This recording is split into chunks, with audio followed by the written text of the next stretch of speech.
In the 2 decades since he left office, President Ronald Reagan has become a hero to the conservative movement. And this weekend, leaders of his party will host celebrations on what would have been his 100th birthday. Time to let the Willis watchdogs out. Al Lewis is a columnist for Dow Jones Newswires in Denver. Paul Westcott is the host of White House Brief. And Stephen Razor is an attorney for Razor and Kniff. Paul, let's start with you.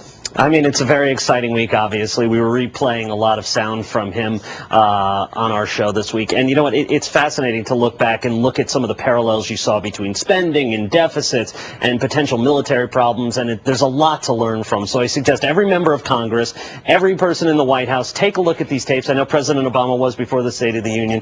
Learn what this guy was all about. Morning in America, right, Paul? Absolutely. Actually, what I like to look at is President Obama's statements on President Reagan, because what he said is that Reagan was a visionary, which is a title that he wouldn't give to Bill Clinton.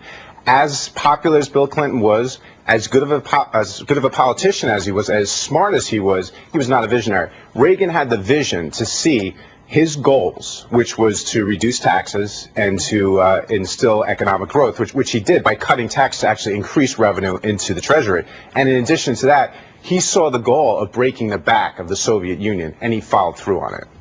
Al, what do you make of this? I mean, there are interesting parallels with right now. You know, Ronald Reagan was the first president that I ever voted for, so I will take responsibility for him to some extent. I think it's amazing that he won the Cold War. The invasion of Grenada was great. I never even heard of Grenada before. I liked it when the Berlin Wall fell. And he gave us a level of confidence that we did not have after the Iran hostage situation. True. But, you know, Reagan's not a fiscal conservative. The national debt tripled under Reagan. I don't think that his economic plan, which was once dubbed voodoo economics by none other than his boy, George H.W. Bush, has proven a success. I mean, you know, basically on the fiscal areas, I don't see the guy as a conservative. Well, all right, do you guys want to reply to that? Yeah, absolutely. And right now, I mean, in all honesty, you know, this is the guy who also presented the Laffer curve to the world. So this is the guy who says, you know, written on a napkin. This is what, you know what, yeah, it might have been, but it worked. So we got to find another plan that's worked. I'm not sure it worked. Why did the deficit triple under Reagan if the Laffer curve worked? Hey, it took a little time, but you know what? It happened during the 90s, and then, by the way, what has worked since? The stimulus, did that work? So more government spending as opposed to... It happened under Clinton. Should we give people their money back or not? What about the Democratic Congress? Do they have anything to do with the deficit exploding? All right, I'm all for what Ronald Reagan said. I'm not for what he did. I want to rein you in here because we have a really good story here to talk about. A new Harvard University report says more people should consider 2-year or occupational degrees instead of your normal 4-year program.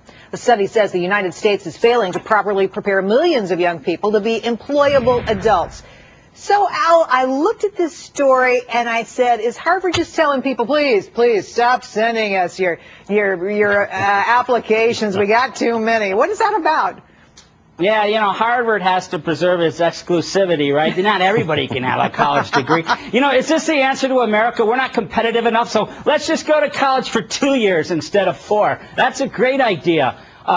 On the other hand, though, there are some people who just aren't cut out for it. But, you know, I don't see that there's anything wrong with partying for 4 years versus 2. All right, Paul. Well, that's the thing. I mean, for a lot of people, that's what college is all about, is going there and partying. I don't think everybody should go to college in this country. I mean, what you have right now are a lot of people moving into jobs, looking to get into work right out of high school, and they can do those jobs maybe from a family business, whatever the case may be. I think it's fantastic if they decide to take some time, you know, go into the workforce first, and then maybe decide if they need the skills, go into a 4-year school. If I was doing it all over again, I'd be a plumber or I'd be an electrician. Yeah, exactly. How about you, Stephen? I'd probably go along those lines, too. But, you know, what's interesting about this study or this report is that they're not really saying don't go for the 4 years, go for the 2. What they're really saying is that a high school diploma does not have any value anymore. Wow. What they're in essence saying is that if you can't make that 4-year goal, then shoot for the 2 because you need some college now. And that's a direct result of illegal immigration and the outsourcing of our manufacturing base, because the high school graduates used to be able to go into manufacturing and get a job where they could support a family.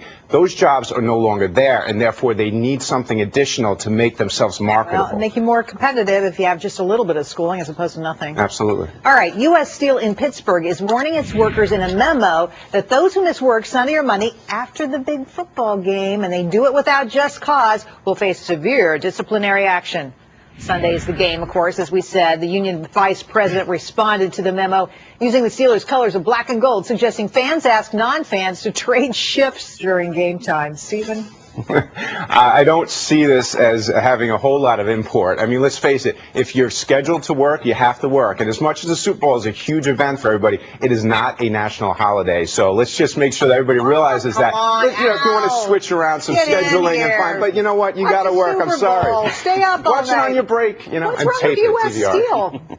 I don't know. I got to go with that. This is what I missed about the U.S. steel industry. The shop foreman. The guy that just beat down on you and said, Super Bowl, no, you're going to work. You need more of that mentality in America. We all have this attitude like, I'm just going to take all my sick days this year because I'm entitled. Paul. Don't worry, this is a union. They're going to take care of their people. These guys can sniffle, and that's an excuse to get out of work. So I think they'll be okay. I'm not too concerned about them missing. They just don't work. want a lot of people reporting sniffling on this. Right, exactly. Sunday. That's what they want. But what are they going to do? Fight the union? No way. Very powerful, the steel workers. They're going to be okay. All right. Well, I guess I'll watch. That's for sure. Thanks, Al, Paul, and Stephen. Appreciate your time. Great conversation. Thank you. Thank you.